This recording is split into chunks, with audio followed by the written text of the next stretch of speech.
হরে Krishna everyone. এই বটলটা যেটা তোমরা দেখতে পাচ্ছ এটা আমরা মল থেকে কিনেছিলাম।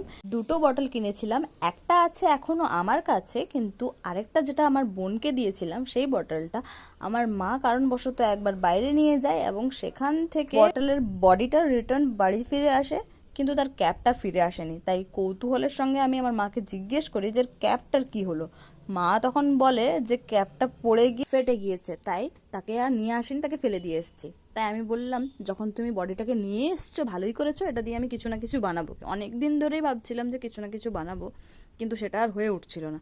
কেটে তো অনেক দিন আগে রেখেছিলাম, তারপর ভাবছিলাম যে এটাতে কী লাগাবো, কিছু বুঝে উঠতে পারছিলাম না, কি করব বুঝতে পারছিলাম না। তারপর একদিন ভাবলাম যে যাই হোক, ফেব্রিকটা এর উপরে থাক বা নাই থাক, আমি একে একটু সাজিয়ে দিই যাতে দেখতে একটু ভালো লাগে। কালারটা যদিও অনেকটাই অ্যাট্রাকটিভ, আর একে ডিজাইন করার পর সত্যি একটু ভালোই লাগছে।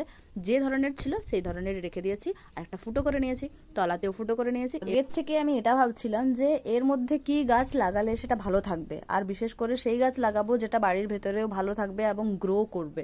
তাই এক্সপেরিমেন্ট হিসেবে আমি এই গদ গাছটাকে লাগালাম, কারণ এই গাছটিকে আমি অনেকদিন ধরেই নোটিস করেছি, দেখেছি গরমের মধ্যেও এ কিন্তু ঝিমিয়ে পড়ে না। তাই এই গাছটিকে আমি চুজ করেছি। আজকে এতটাই, দেখা হবে অন্য ভিডিওতে, ততক্ষণের জন্য হরে কৃষ্ণ।